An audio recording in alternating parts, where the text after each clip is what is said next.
Okay, good afternoon. I'll call this meeting to order. I'll begin by acknowledging we're in Treaty 1 territory in the traditional homeland of the Métis Nation. My name is Neil Hart and I'm chairing today's panel. With me is Lynn Nesbitt to my left and Ron Merritt to my far left. The assessor today is Marina Tenawara and the recording secretary is Michelle Meek.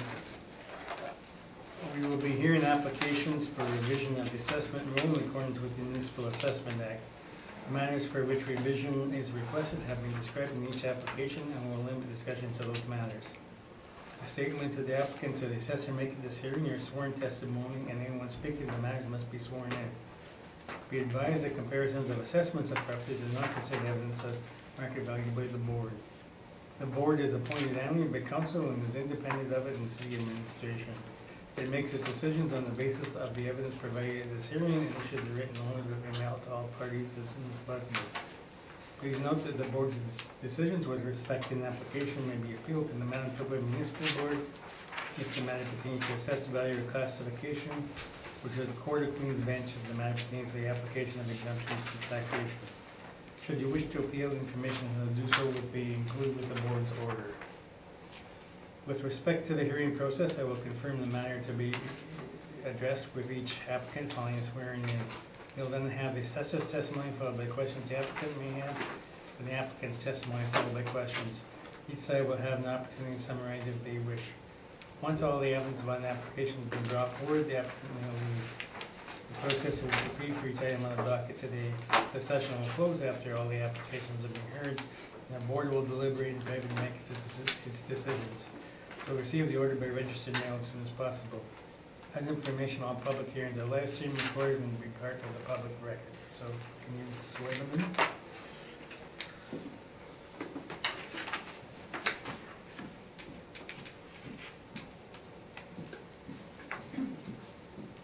Do you affirm or do you swear?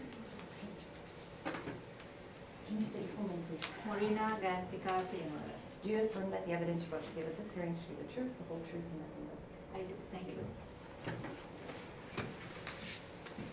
you affirm or swear in? I swear. Do you state your full name, please? Diane Shulman. Do you swear that the evidence you're about to give at this hearing should be the truth, the whole truth, and nothing but the truth, so help you God? Yes, I do. Thank you. Affirm or swear? I'm good with swearing. Do you state your full name, please? Justin Danowski. Do you swear that the evidence you're about to give at this hearing should be the truth, the whole truth, and nothing but the truth, so help you God? I do. Do you state your full name, please? Alexander Ackman. Do you swear that the evidence you're about to give at this hearing should be the truth, the whole truth, and nothing but the truth, so help you God? I do. Okay, thank you, Michelle. The first item on the remaining on the docket today is 2750 Pembina Highway. So you can begin your presentation. Thank you, Mr. Chairman. Property roll number 0309133750. Property address 2750 Pembina Highway. Property owner 73409 Manitoba Limited. Property value as 3,740,000 for 60 classified 60 taxable. This property value as a strip mall and property built in 1987 to 2007 and we use the effective age as 1987 to 2007 period.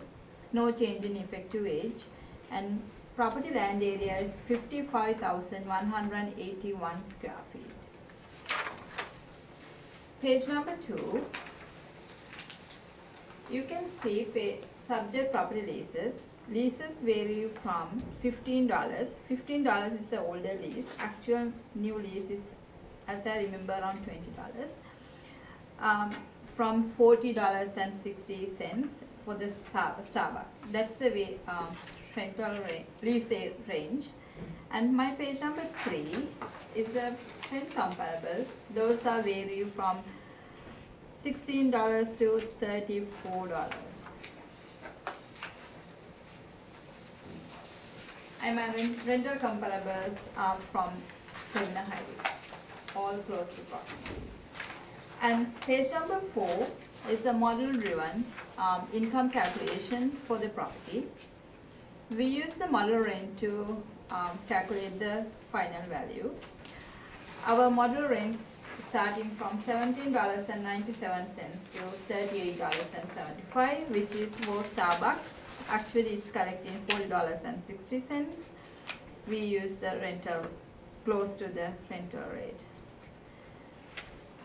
So vacancy rate already given for 10%, which for C4 standard non-chain restaurant, which is used to be Pizza Hut.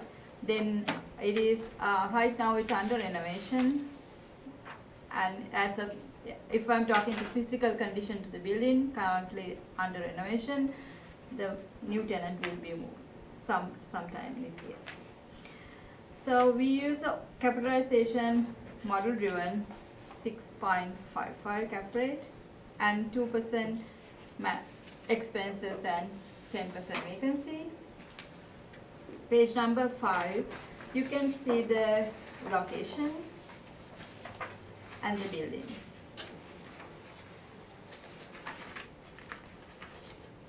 Page number 6, you can see little clear pictures. And page number 7 is our cap rate evidence. This property classified as a strip mall. Our strip mall lowest end is 5.4 cap rate and highest is 8.65. Page number 9. It is the rent roll submitted by owner. And property at the reference period, it was 27.89% vacant, which is for 3,700 square feet restaurant was vacant.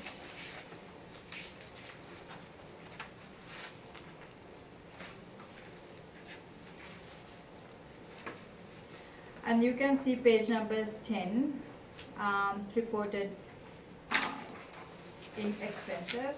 The property rental revenue 220,570 except vacant unit, and the recoveries reported 179,983 for recoveries. It includes property repairs and maintenance of 70,000 including there.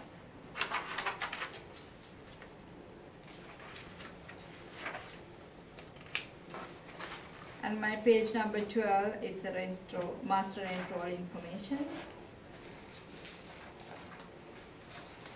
They are not reporting any income over vacant unit,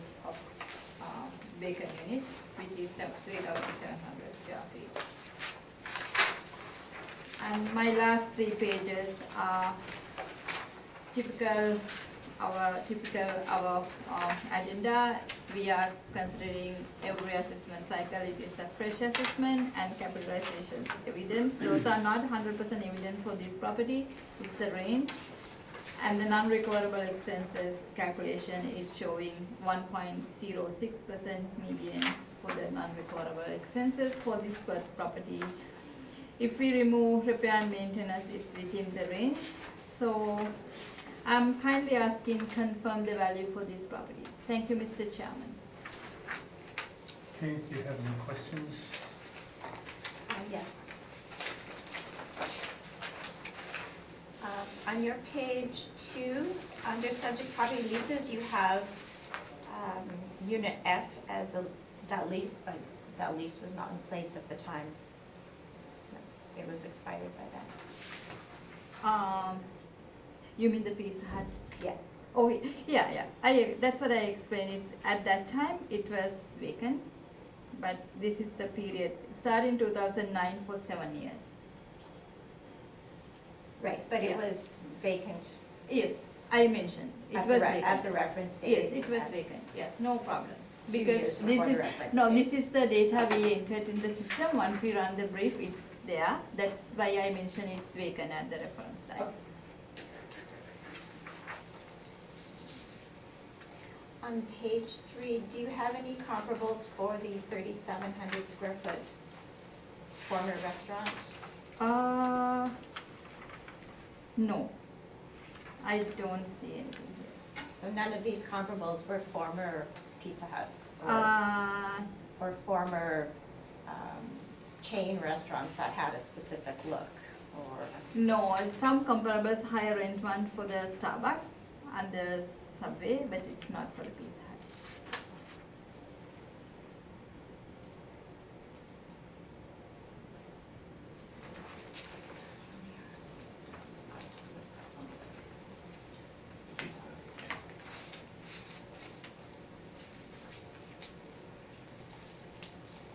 Can you confirm again what the vacancy was at the time at the reference date? Originally, actual vacancy is 28%. It is a 3,700 square feet, big one unit is vacant, used to be Pizza Hut. But we don't use the 28% vacancy because we are giving 25% vacancy for the fully vacant property. That's why we use the prorated of 10% vacancy. We already accounted that vacancy. And it's been vacant for how long, are you aware? I can't remember the date when it become vacant. The capitalization rate at 6.55 on your range of 20th to 80% on the city range, would 6.55 be one of the a better property, one of the best properties? Honestly, if we consider this property as this is a kind of better property, but it is one unit is vacant, but at that reference period, but all the units are occupied by the tenants, and it's tenant rent, lease rents are not that bad, and the effective year is newer. After it's the original 1987 to 2007 range. That's the consideration for 6.55 cap rate. Do you know the parking ratio that's required for restaurants? I don't know. I calculated, I can't remember on top of my head. Yeah, I consider this one, but this one has enough parking. That's what I know. It actually doesn't, but I'll get to that, I guess, in the interview. And so for the comparables that you used and the market rates that were generated, that would presumably be for restaurants that have sufficient parking to meet the bylaw? As my understanding, because when they apply for the occupancy permit, they consider about this one has enough parking or not. Because I think all the restaurant has enough parking. Because I use all the Pemina Highway properties, I don't think there is a problem, but I don't make a big attention on to the parking ratio on those comparables. So, but the market rents that you're using to generate this valuation are on the basis of a property being adequately parked to the bylaw? I assume so, because it's when they apply for the occupancy permit by the property planning department, they would consider these ones before they're given the occupancy acceptance for these ones. I think they have enough parking. And are you aware of whether or not the Pizza Hut building has a current occupancy permit? I checked today. The tenant is still doing the working. I don't know. I did not see the occupancy permit. Today, before I come to the hearing, I checked. The Lucky Bamboo has already applied for the occupancy permit, or they already received the permit. I did not see in my system, but I don't know about the property planning division. So is that you couldn't find an occupancy permit for that building? If I tell you the exact way, because I use the assessment department system, then we don't have full access to the property planning. Then I don't know if they applied yesterday or day before yesterday. As my understanding, they don't have it in my data. Let me just phrase that differently. Are you aware if there's an occupancy permit that currently exists for the Pizza Hut building? Are you aware of? I'm not talking about Pizza Hut building, because Pizza Hut building tenant is moved out. The new tenant, I'm talking about the new tenant. Okay. It's supposed to be moving anytime soon. As of the condition to the building as of today. Because Pizza Hut is moved out long ago. I'm just talking about that building though. And what I'm asking is, Are you aware of whether or not there's a current occupancy permit for that building? You mean the entire strip mall or the Pizza Hut? I was calling it the Pizza Hut building because, for clarity, Because does that building have? occupancy permit come with the whoever the person occupied.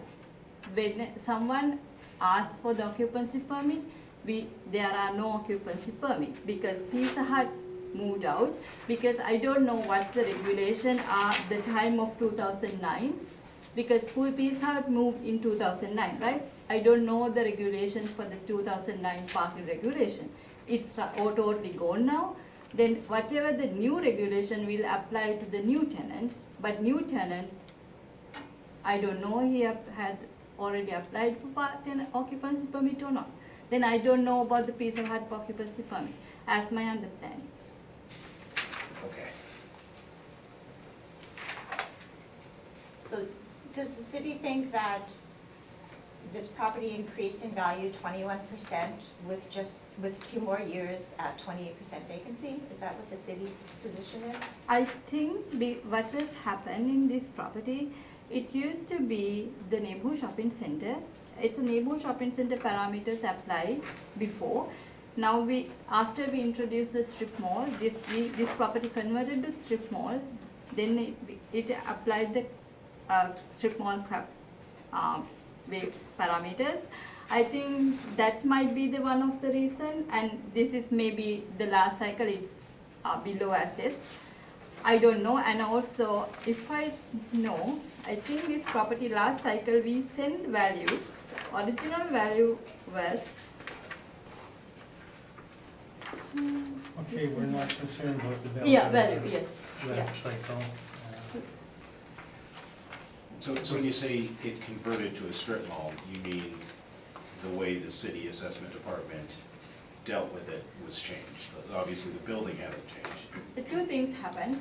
The first thing, if you compare to last assessment to this assessment, you are calculating increase from the last cycle Board of Revision order. Then I am not 100% sure because we are not talking assessment, because last cycle value will be higher, then it's not be the 28% work increase from the original last cycle value to this cycle original value. But I'm not going to compare anything, but the strip mall, this cycle, because the cap rate or any detail you consider this cycle, we consider as a strip mall because we clearly tell every assessment cycle, we think about every assessment, it's a fresh assessment. We consider this property as a strip mall. No longer we consider this property as a neighborhood shopping center. So what you're saying is the city assessment department doesn't factor in decisions of this board from the previous cycles?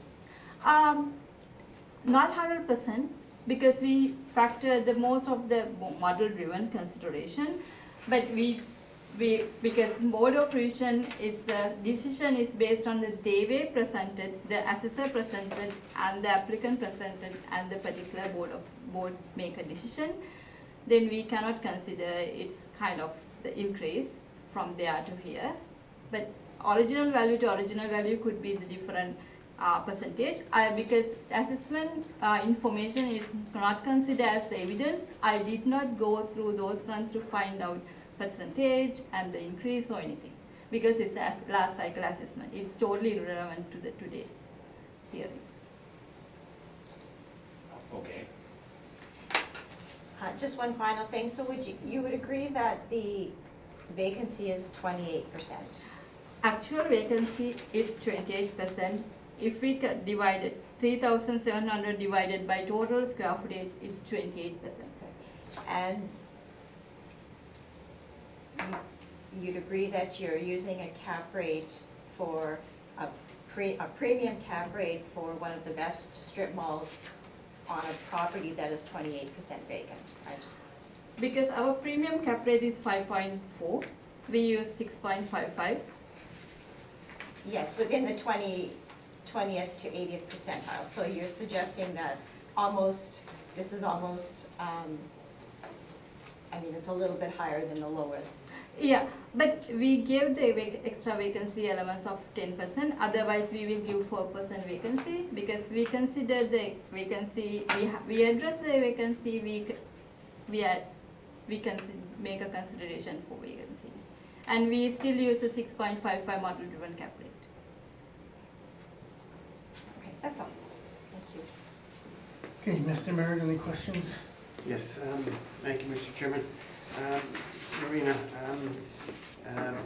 the calculation for the vacancy rate is 28%, yet the city uses 10%. Yes. Why the discrepancy? I mean, you talked about chronic vacancy, and the high end is 25%, but that's for, like you say, that's for the whole building. Yeah, full building is Okay. vacant.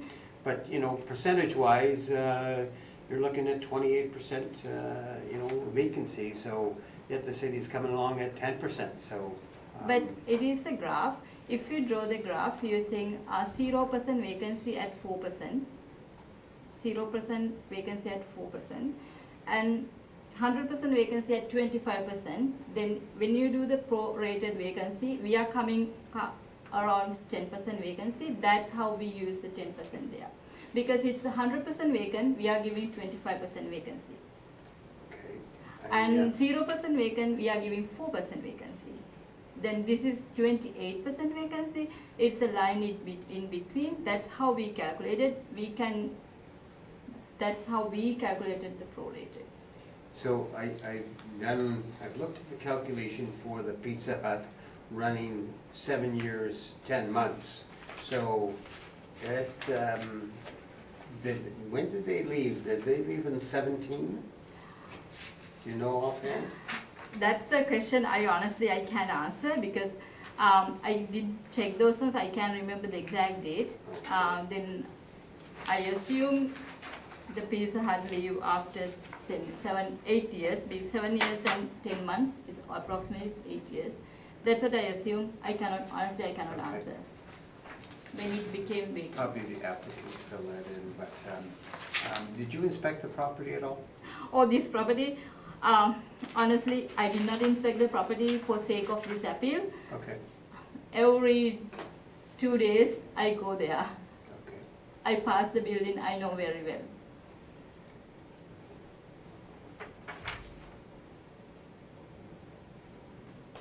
And you had mentioned that the normal cap rate for these type of buildings are around in the range of 5.4, yet you're going up to 6.55? Yes, Okay, it's the range. The lowest end is 5.4, highest end is 8.65. It's a range. The range is based on many reasons. okay. And whereabouts is this property right now in regards to appeals? Is it at the municipal board at all, or do you know offhand? This property, last cycle, did we appeal for the municipal board? That's what you are asking? Yes. No, we don't.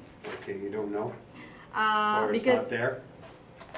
no, but we did not appeal for the municipal board because we got the last year board of revision order of 3,097,000, as I remember.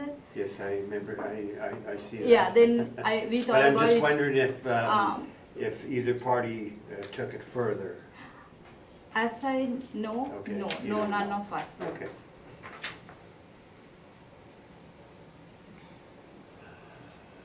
I think that's all the questions I have, Mr. Chairman. Thank Okay, you. Lynn, any questions? Yes, I have questions. You indicated that in the 2018 assessment, this was characterized as a neighborhood mall. Shopping center. Neighborhood shopping center. Now it's a strip mall. Yes. All things being equal, a neighborhood shopping center has a higher cap rate than a strip mall.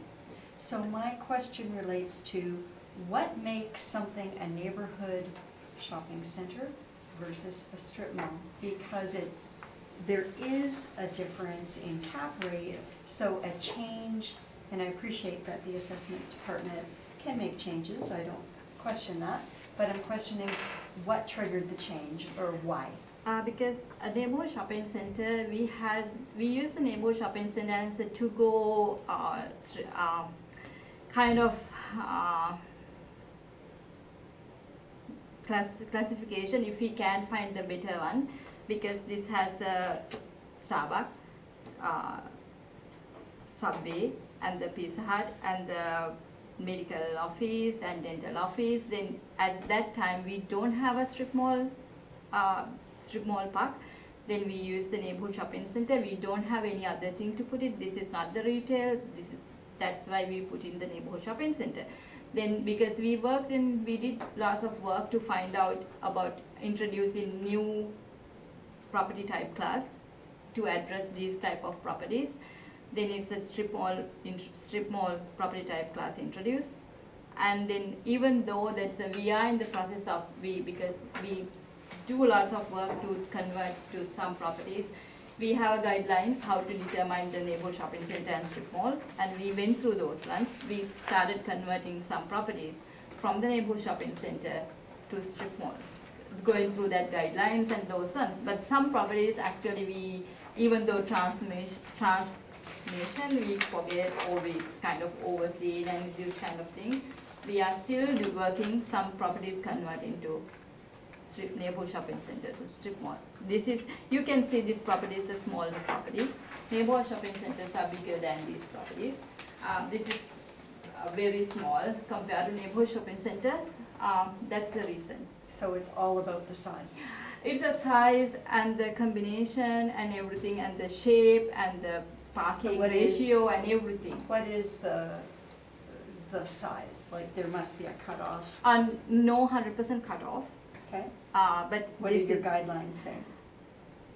We don't have. I can't remember off head all the guidelines because I did not check these ones very recently. But we already classified this property as strip mall because of you can see it's a strip mall. The neighborhood shopping centers used to have more individual standalone many buildings and the bigger parking lots and those so many differences. We can see right away it's a neighborhood shopping center to the strip mall, looking at all those plan views and how the buildings. So it also relates to standalone. We cannot tell. It is not the one thing. It's like it's a combination. I'm trying to understand all the factors. Yeah. Okay. So one is size. You mentioned that. Yeah, it's a size. How many buildings are there? It could be many buildings. Some neighborhood shopping centers has a gas bars, and the car washes, and also restaurant, and also strip mall type buildings. Those are, I can give some properties. Oh, this one is a neighborhood shopping center than this one. It is so complicated. Then I don't want to go that far, because you can see this property is a smaller, a linear building with the restaurant and the smaller parking. Those are the reason we make this one as a strip mall from the neighborhood shopping. Okay, because just all things being equal, if you were to use kind of a middle cap rate. But we don't classify property picking a cap rate. We classify the property seeing as a property. We see that is this fit for the neighborhood shopping center or the strip mall or the retail warehouse. Did the guidelines change for what constitutes a neighborhood shopping center versus a strip mall in the 2020 reassessment? Or is it the same? I think it's the same. I don't know. I can't remember anything guidelines changed because it's not the strict guidelines too. Mm-hmm. It is kind of guideline. It's not the rules. Yeah. Yeah.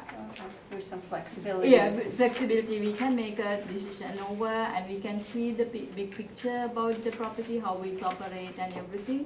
Then that's the reason. This is actually, if you consider this property has 6 units, right? Mm. Yeah. Yeah, it's a 6-unit property. It's a neighborhood shopping center. It's more like so many units. Even 15, 16 units are there. This is just a 6-unit small strip mall. Okay, thank you. Yeah, That's all the questions I have. Okay, and I have no questions haven't been asked, so you can proceed with your presentation.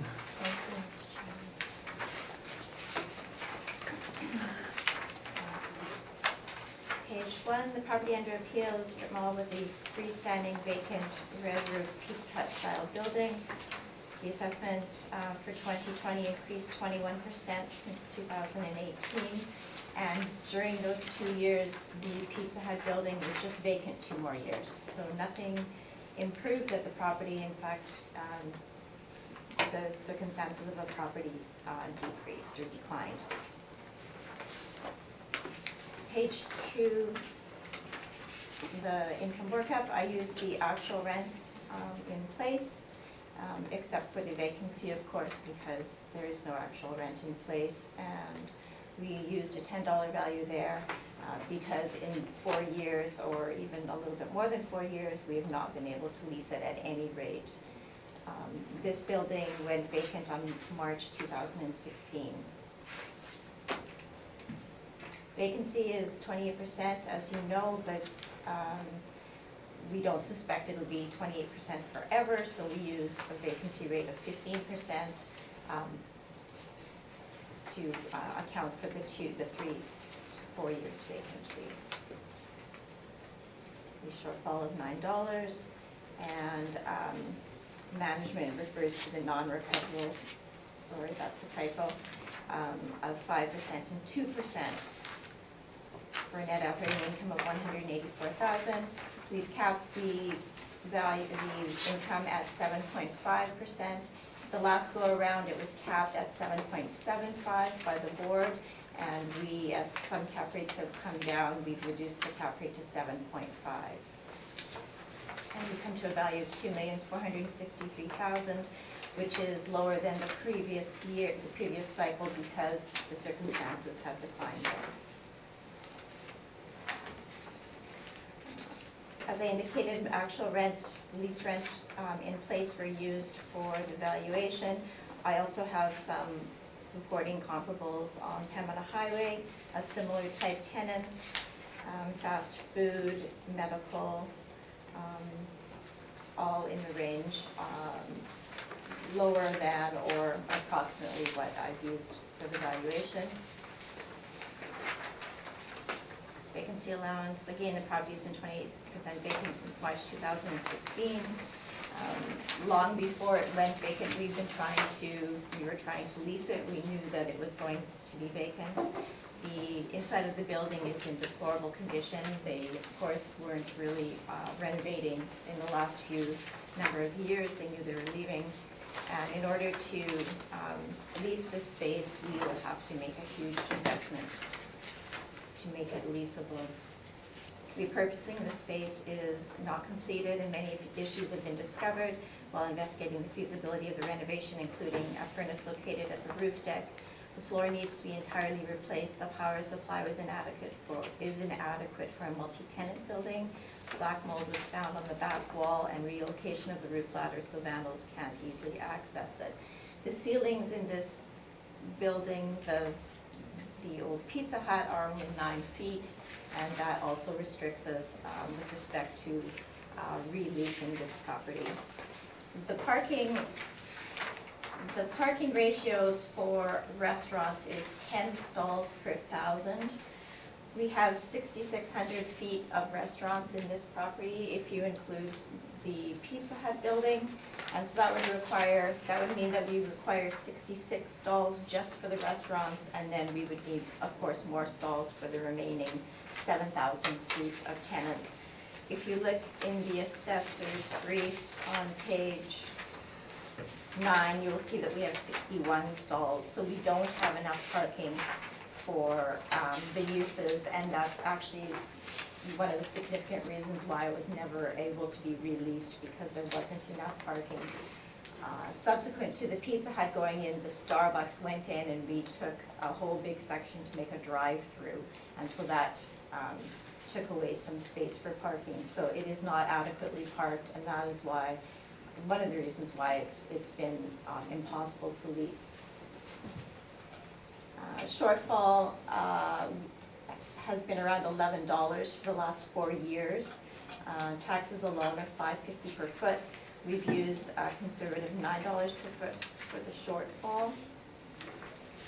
The non-recoverable portion was something that the city had unilaterally removed the 5% allowance from the last go around, I guess similar to changing the classification of the shopping center.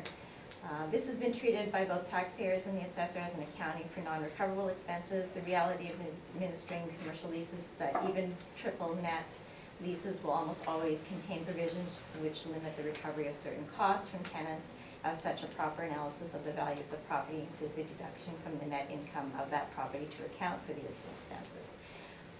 Where a property is being valued by applying a capitalization rate to its net income, eliminating appropriate deductions such as non-recoverable expenses artificially inflates the value of the property. The assessor's role is not to maximize the assessed value of the properties, but rather to provide a good faith estimate of the market value. In the event that a property was brought to market, a purchaser would properly deduct the value of non-recoverable expenses from the revenue as to arrive at the actual income a property is likely to produce. By excluding this deduction, the assessor is no longer estimating the market value. The assessor is instead estimating the market value as if there is no non-recoverable expenses. This extraordinary exemption would be similar to assessing on the basis of rent that is above market, or as if the building was larger than it was. With respect to the subject property, the unrecovered costs have been in 2016, $50,677, and in 2017, $50,673. If you turn to page 6 of our brief, you can see that under the revenue at the top on page 6, it says recoveries of $138,691. That's what the tenants pay. And you'll see under operating expenses, recoverable expenses of $183,000. That's what the expenses were. So that's a difference of about $45,000. And then we had a further $5,000 under repairs and maintenance at the bottom. So the shortfall was, like I said, $50,000. Or the non-recoverable was $50,000 in 2016. And in 2017, again on page 7, you can see that the recoveries paid by the tenants were $129,357, and the actual expenses were $179,983. So again, $50,000 short for those 2 years. We've used a 5% non-recoverable costs and 2% for structural, which were much less than those amounts that were actually realized. They were about 30,000 versus the 50,000.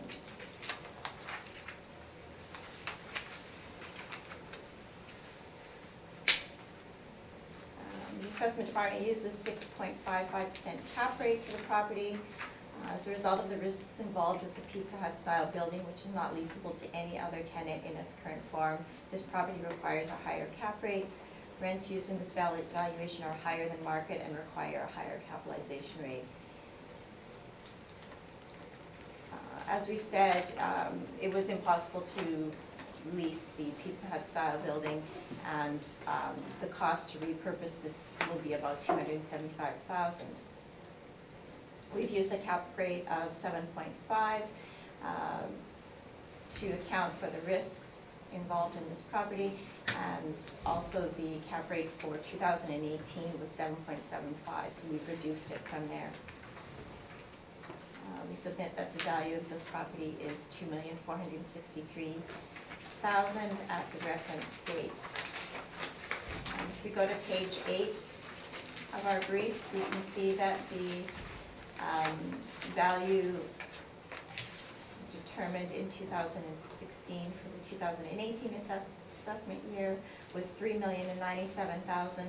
Okay, we've received direction that we're not to put any weight on past assessments. Oh, okay. 'Cause we don't know how this was arrived at. Without hearing the evidence from that past hearing. So we're to base it on the evidence at this hearing. Okay. That's fine. I mean, the reality, the difference between our submissions and the assessors is what that Pizza Hut is worth. And we've had this conversation with some of our clients where we manage malls and they have Pizza Hut. you almost have to think of these things as if the building's not there, because you're gonna have to spend $100 a foot to get it into a state where it's leasable.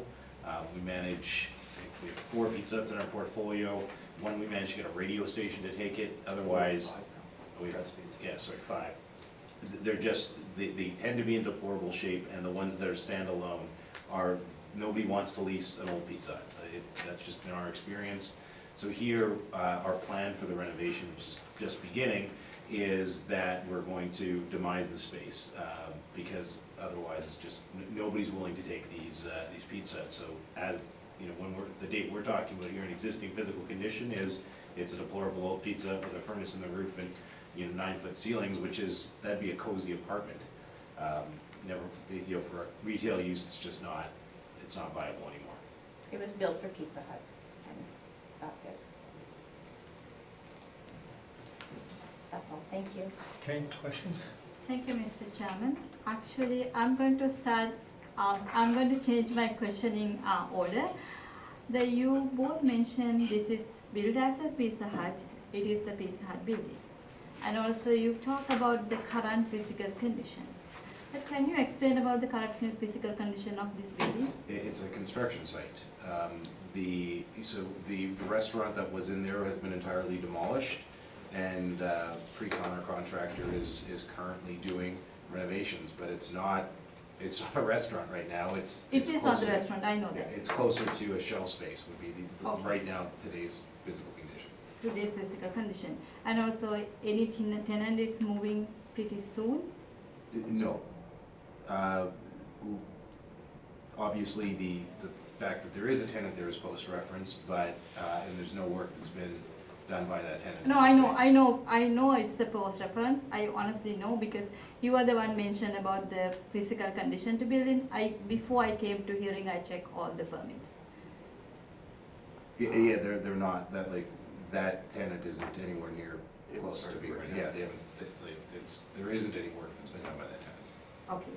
And so then I move to your page number 2. And the vacant unit, you use the $10 per square feet. You can say it is as a market rent. It's a rent that we couldn't even get. So if anything, it's above market. But you were collecting $26 from the Pizza Hut, right? And they 4 went- years ago, yes. 4 years ago. And they Yeah. went broke, right? Yeah, no, I just asked about the, do you consider if you lease it, that unit? Yeah, it was You built can- to suit for Pizza Hut. Of course, it was worth $26 to them. It would not be worth $26 to any other tenant. for It was the built entire- to suit for Pizza Hut, Okay. exactly in their specifications. Okay, thank you. And the other question, can you please move to page number 8, 6 and 7? I understand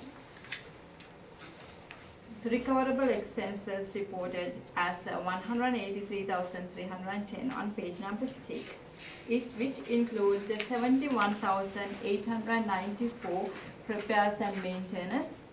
In this amount, any other capital repairs include, the roof repairs or any kind of capital repairs in that 71,000? Not that I'm aware of. And from which unit you spend on 71,000? It would be the It entire would be, center. it's Snow snow removal, it's garbage removal, it's, No, I mean the repair and maintenance. Yeah. that's what it is, maintenance. Okay, then also their bottom line reported about repair and maintenance non-recoverable 5,000. Yeah, I'm not sure exactly what it is. It's just it was obviously something that we couldn't put it into the pool of recoverable expenses. There must have Okay. been a reason. That the 50,000 and 49,000 you were talking about, actually, my understanding is mostly holding that the repair and maintenance amount, 71,000. Well, 75,000 yeah. is repairs Yeah. and maintenance. Yeah, but that's- 77 is property taxes and, You have to clear Yeah. snow at a shopping center. I mean, it's, No, to my understanding is, I try to understand because this is a smaller strip mall, but the for the size of the smaller strip mall, 71,890 repair and maintenance is kind of bigger, higher number. Then I want to know, is there any capital expenses included there? No. Okay, that's all my questions, Mr. Chairman. Okay, Mr. Mayor, any questions? I have none, Mr. Chairman. Lynn, any questions? No, I have none.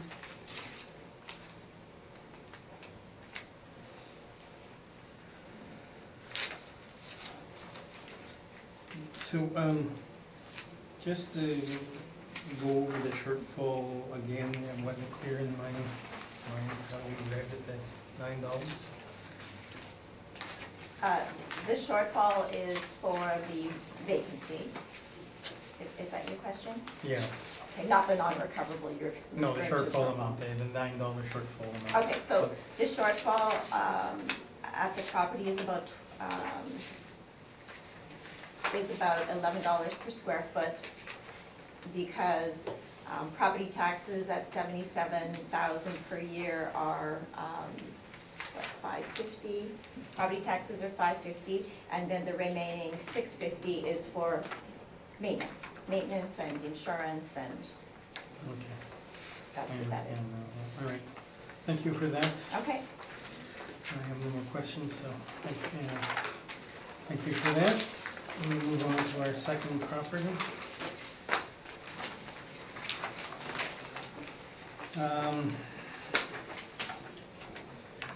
468 Osborne Street. So you Okay.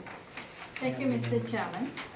Property roll number 120146200000. Property address 468 Osborne Street.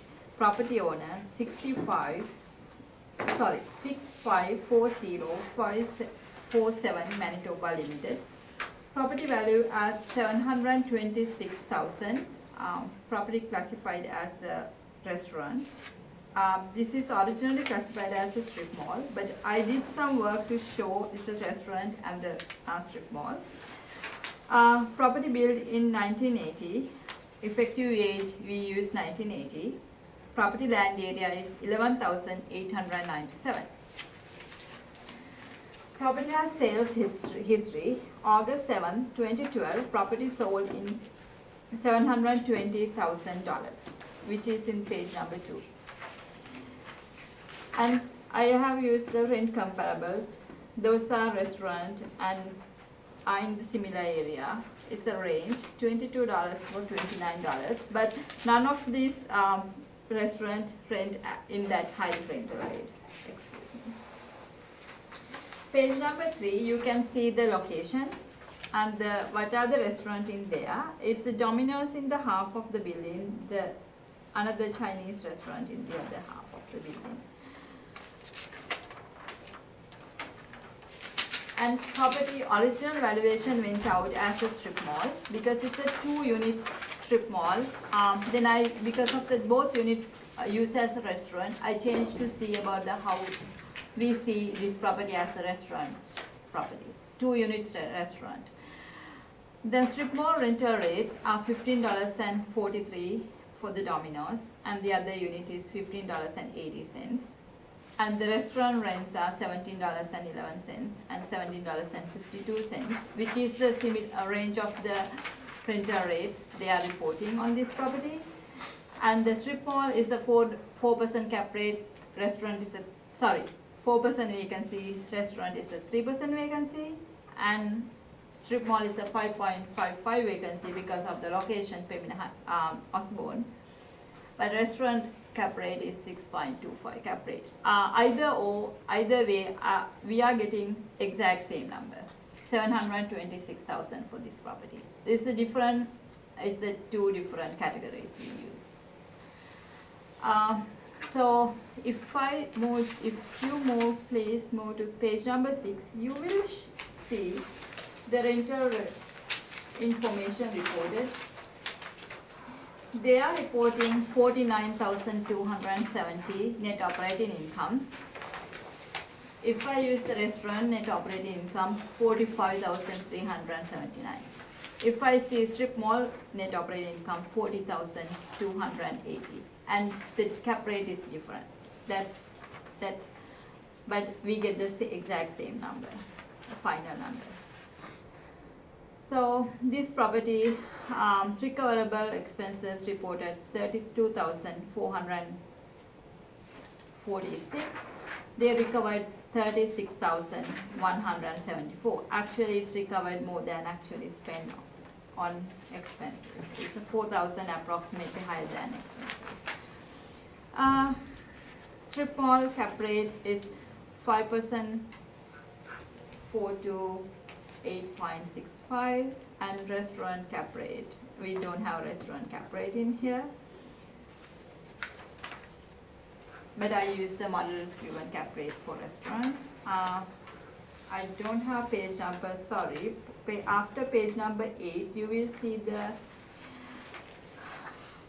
sales mailer received by the owner at that time. We received the sales mailer. It has appraisal value of 720 at that time. It was sold as a restaurant and it's reported as average quality. There are no arm's length transaction relationship between both parties. It was reported 8.3 cap rate at that sale. If it's a 8.3 cap rate, they should be collecting 60,000 net operating income to derive that 8.3 cap rate if you use the mathematical way. But we haven't seen any of the mailers. They are reporting 59,760 as the net operating income. Then we don't know what's the information. They reported 8.3 cap rate in here. So all the addenda pages as exact as same presentation. I'm not going to talk about the addenda. So I'm kindly asking confirm the value for this property. Thank you, Mr. Chairman. That's all my presentation. Okay, questions? Yes, please. On page 2, would you agree that you have 5 comps and not 7? Did I tell 5 comps? I said, would you agree that you have 5 comparables listed and not 7?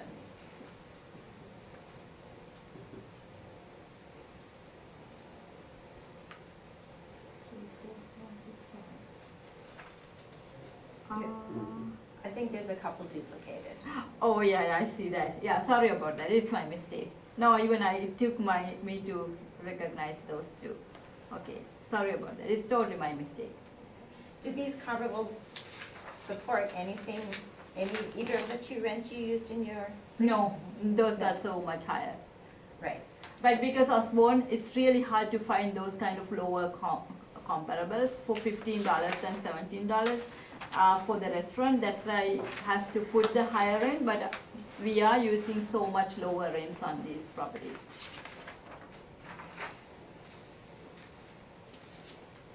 Again, are you aware of the parking ratio required for the restaurant category? Osborne Street, as I know, there are no parking requirement Osborne Street, but I'm not going to talk so much about this one because I did not, in my general knowledge, Osborne Street doesn't have a parking, but it has the lines about this, after this line, after this road, but I did not check those one information, then I'm not going to talk anything about that. But you can see this in my picture number 3, there are so many enough parking in this property. You keep saying Osborne. Are you aware of where this property is?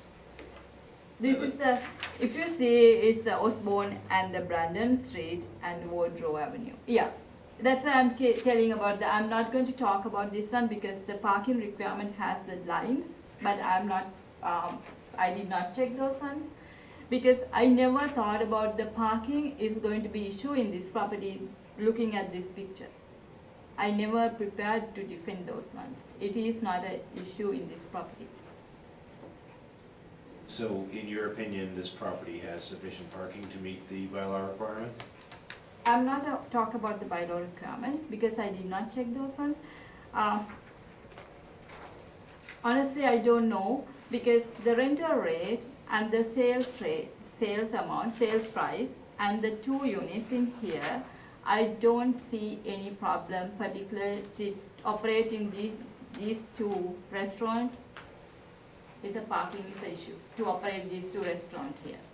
I did not check because I did not thought about it's going to be issue here.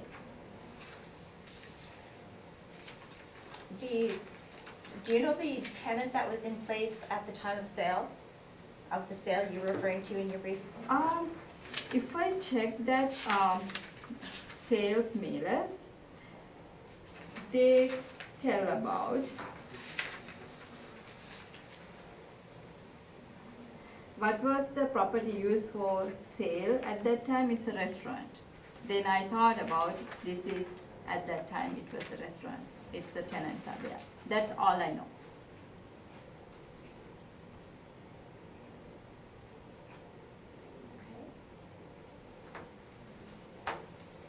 On your, sorry. So you mentioned you used a 6.25 cap rate for the restaurant on your page 5? Yeah. And then you said on page 7 that restaurant's not on the capitalization rate evidence? Yeah, if you go to the retail, you can see regional, you can see power center, you can see community shopping center, you can see neighborhood shopping center, you can see strip malls, but no restaurant cap rate. That's what I mentioned. So you chose not to include the restaurant cap rate? No. That's the list we always use, but it does not have any restaurant category to tell about this is the lowest, this is the highest. That's all I mentioned. Could you tell us if this is on the lower or the higher end of the restaurant cap rate range? I cannot tell. This restaurant profile is a very big profile. I cannot tell about. I'm not going to answer that question. I cannot tell very confidently this is the lower or this is the highest. How did you pick the cap rate? I did not pick it. It is the model-driven cap rate. Okay. On page 4, would you agree that the capitalization rate used under the strip mall category is one of the best? Would predict that this was one of the best strip malls in the entire city? I know where you're coming from, but yes, because of the location and so many other things to derive the cap rate, that's what model pick based on all the evidence input to the cap model. The location, perhaps you're referring to Osborne Village with this, but this would not be the location, correct? This is not in Osborne Village, This is not in correct? Osborne, this is on the Osborne Street corner. It is a corner lot, and so many other things. That's why. Honestly, I'm not going to talk about why model picked the 5.55 cap rate. It's not the one single reason. It's the many other reasons. But using a 5.55 cap rate, and ultimately you're here to defend your valuation, would suggest that this would be at least in the top 20, the best 20% of strip malls in Winnipeg. Yeah, but the problem I'm facing here, this property we are in 2020. 2012, this property sold in 720,000.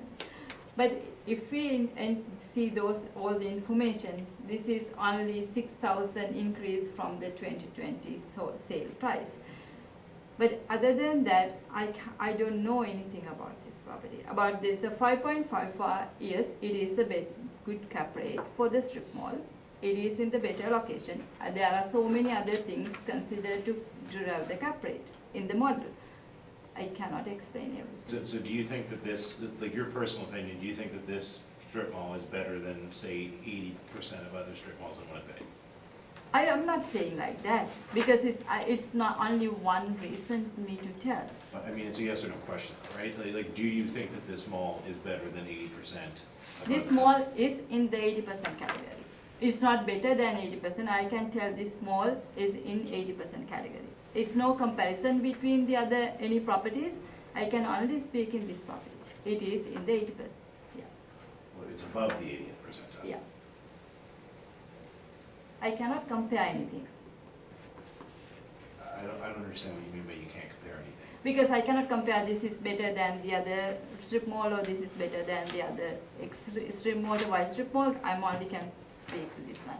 But the notion of that cap rate table would be if somebody, if a mall is in the top 20th percentile, that would mean it, by virtue of that, it's worth more than the other ones, right? It's better than the other ones. That's how those percentiles would be. This is a one of the property in that category. Okay. Okay, that's all, thanks. Mr. Meritz. I have none, Mr. Chairman. Lynn? Okay, just following up, I'm confirming first of all that you actually valued this as a restaurant. No, I did not value this as a restaurant because this is, you can You see this used is two the different two. methodologies. It's two different methodologies to see either or we are going to get the same kind of value because strip mall, I know it's argumentally strip mall cap rate is higher. It's in the not the higher, it's a lower cap rate. Then because both of units used as a restaurant, then I have ability to change to see about if this is put in as a restaurant, then I put as a restaurant to see about what will do this model, what will do the model. That's What- I got to say. What is, just following up on the questions that have been asked before, what is currently the range of restaurant cap rates? Lowest to highest? I cannot answer that one. So no evidence about the restaurant cap rate at all? When we do this, this one, not I didn't do this any work. When they did this cap rate chart, somehow they did not put the restaurant. No, Then I- we don't have a conclusion because my property, when I go to the hearings, I get the so many range of. I appreciate that it's Yeah. not in your chart. Yeah. And we've had, as a board, other properties that haven't Yeah. been in the chart. That's okay. But it's more from your expertise as an assessor, what is the lowest and what is the highest? I have no way of judging this cap rate. I understand, but honestly, this cycle, I haven't gone to many of the restaurant. I cannot tell about what's the cap rate for the very high-end restaurant or what's the cap rate for the very general type restaurant. I don't want to answer those kind of question without doing any research or any study. Okay, thank you. This is model driven, that's all That's all I you can can do. say. That's all I can say. Have you been by this property? Do you Oh, know yeah, it? yes. Okay, thank you. Oh. Have you inspected it? No, not inspected inside for sake of these ones, but I made to this property, yeah. Okay, Yeah. thank you. These restaurants, Domino's and, you see it's a Chinese food place, Yeah, are they typically, takeout and delivery type places? the both are takeout and delivery, because Domino's do the delivery and, Yeah. A lot of Domino's don't have aren't really. not the seated area, Yeah. yeah, that's the same kind of typical Domino's, Yeah, okay. as I know. All right, so then parking wouldn't be a big issue then if you're not The entertaining. sit-down restaurant, Yeah. yeah. Yeah, no, honestly, I did not do this parking study because I never thought about it's going to be issue here. Okay, all right, so you can begin with your presentation now.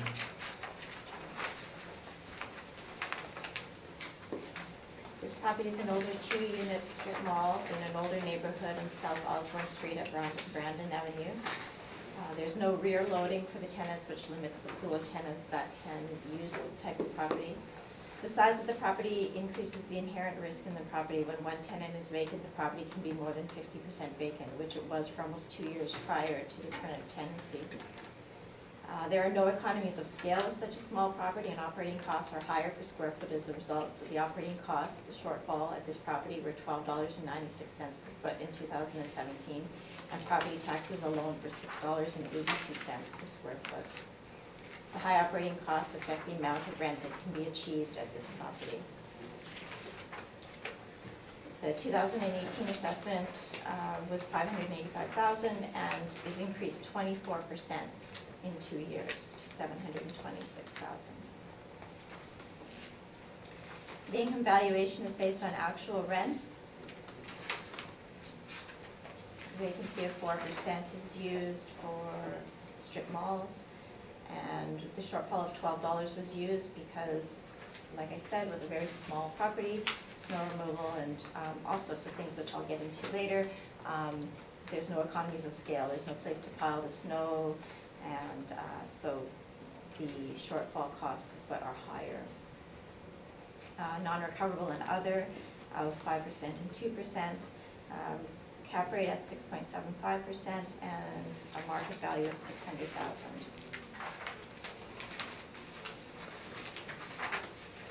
There's some supporting market rents on similar type properties, Chinese restaurants and some chain type restaurants that support the actual rents in place.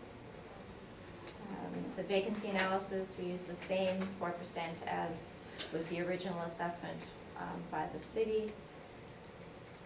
And the shortfall, again, as I mentioned, shortfall of this property is extremely high due to the small size. Fixed costs like insurance and snow removal are spread over a smaller total size. Snow cannot be piled on the site, must be hauled away each time, and that greatly increases the snow removal costs.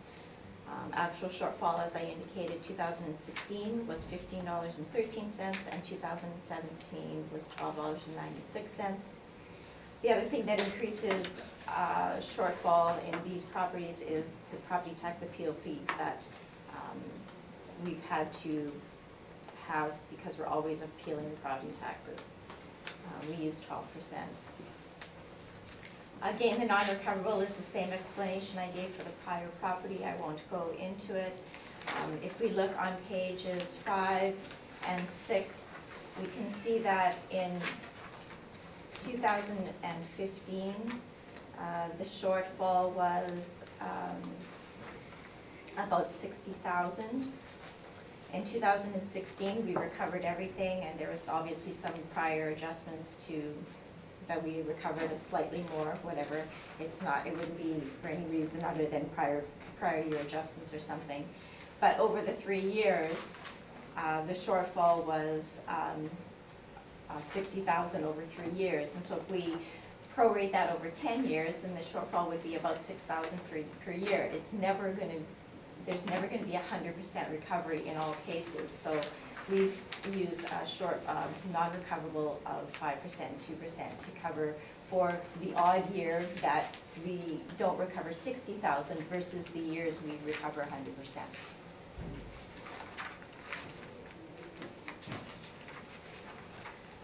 Cap rate analysis, again, as we mentioned before, 5.55% would suggest that this is one of the absolute best strip malls in the city. First of all, the traffic count at this particular property is about 29,000 vehicles per day. If we were to go to one of the traffic counts of the assessors comparables at Corydon and Stafford, the traffic there is 69,000 cars per day. So retail and restaurants require visibility and traffic, and so that would suggest that traffic of 29,000 at this particular mall is much less desirable than a location where there's 69,000 cars per day, 69,000 cars per day. The risks involved are higher for this property because of its small size, 100% restaurant use, lack of adequate parking. The parking ratios for restaurants, as I said before, it's 10 stalls per 1,000. This is a 2,800 square foot mall, so we need 28 stalls. There's 18 stalls at this property and no loading. So again, that limits the type of tenants that can lease this property. The age of the property is 40 years. It's in a poor location. It's not in Osborne Village. It's South Osborne. Like I said, lower traffic. And 43% of the tenancies is a mom and pop type operation with the lease expiring within 2 years of the reference date. So again, there's some inherent risk because there's a lease expiring within two years. We've used a market capitalization rate of 6.75 for this property. And I guess the next sentence is something that we won't look at.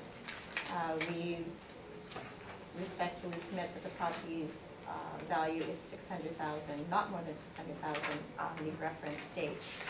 Just some background on the sale information. The tenant in place at the time of the purchase by the current owner, the owner at the time, the purchaser at the time, was Robin's Donuts, and they were paying an above market rent, and that's why the sale price was so high. The owner, And we'll try and put this as politely as we can, because they're a client of ours, but the purchase was an arm's length transaction in the sense that they weren't related, but he bought it from, he was a realtor, bought it from the broker of his like he bought it from his boss, effectively. And in our view, overpaid for the property, so it's arm's length technically, but there's more to that valuation than just, putting your NOI into a cap rate. And our view respectfully is that he overpaid. and the tenant at the time was Robin's Donuts, and they were paying above market rent at the time. Yeah, I think that's it. I think that's everything. Thank you. Any questions? Thank you, Mr. Chairman. I have a question, but I'm not going to ask because we usually don't ask about the 15 months, why we signed the 15 months in the prior. Yeah, An so agreement's then, an yeah, agreement, and. we cannot ask this one. Then I wanted to come to the shortfall. You use the $12 of shortfall, but if I check your income expenses mailer attached with your brief, 2016, 2817, and even 2015, you recovered almost what you paid. The 2017 and 16, you recovered more than actually you spent. You mentioned about that one, but do you know any reason? Because I check about any overpayments were reported. I did not see any overpayment reported. Overpayments reported, what is that about? That means the prior year recovery or something. Oh, like I said, I mean, it's usually an adjustment done by the accounting department. I mean, it's very minor. It's Yeah. about $800. No, I understand it's minor. It's just correcting something. Maybe something was over accrued. Maybe the next year they figured out, well, they accrued $400 for hydro, but it was only $360. But what's the data you use to calculate for you need $12 per shortfall? Yes. What's the data you calculate, because it's almost recovered? Well, so our actual. Well, operating costs- shortfall is the actual operating cost. That's what shortfall is. Not non-recoverable, shortfall. How do you calculate shortfall? It's the operating cost, right, divided by the square footage. But do you need $12 per shortfall to operate this business? Yes. It's $12.96 is the actual, and of that, $7 is property taxes. Yeah, $7 is property taxes. So that doesn't change. In fact, you're trying to make it closer to $8. Okay. Yeah. And 2015, you use the 2015 income expenses mailer. I think you use for stabilize this one. But 2015 mailer is totally irrelevant for this one. Do you agree? If you agree a 2012 sale is too old. But it's a 2012 sale. It's a sale information, market information. Well, it's just 3 years. It's the 3 years that were right before the reference date. Okay. Do you know more information about the sales other than what he explained to me? Well, that's it. And then about my brief, we attached the sales mailer information.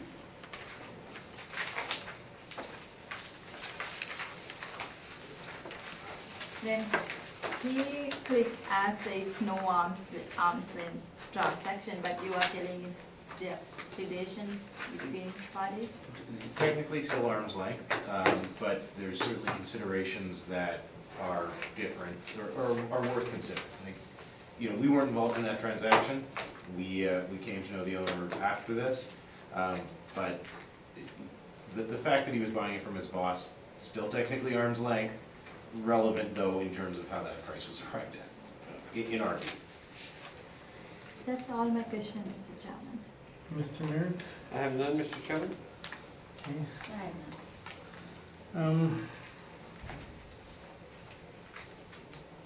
Okay, this is takeout and delivery, is that correct? I mean, there is some seats. There's Yeah. seats in both But restaurants. typically not many. They get most of the business from takeout and delivery? There'd be a lot of business to take out and deliver, yes. So they're, and then it's good then that they, in the surrounding neighborhoods, like, I think we have a Crest on that side and Fort Rouge on the other side. Mhm. So you want a lot of residential areas, you're gonna get a lot of deliveries from those areas? Sure, I guess. Okay,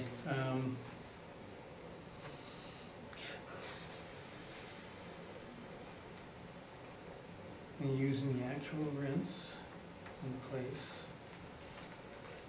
Now, you're saying shortfalls based on operating expenses divided by your square footage, but operating expenses would include the expenses of operating a going restaurant, but if it's vacant, if there's the shortfall wouldn't be the same then. It would actually be higher because we would be paying for the in-unit hydro and gas and water. The tenants pay that directly, so that's not included in operating costs. If it's vacant, we would have to be paying it, or the landlord would have to be paying Like, it. we're not paying to operate the restaurants, the tenants that operate them. Yeah. Yeah, all right. It would be, Okay. it would be the opposite. All right, thank you for that then, thank you for clarifying that, and so that concludes today's hearing, thank you for your presentations. Thank you for your time, thanks very much.